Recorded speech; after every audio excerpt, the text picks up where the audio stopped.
بسم الله الرحمن الرحيم. أعوذ بكلمات الله التامات من كل شيطان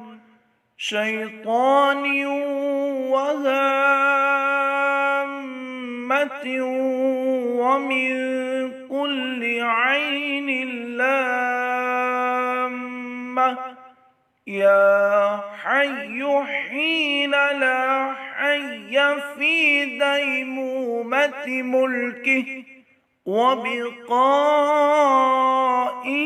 يا حي.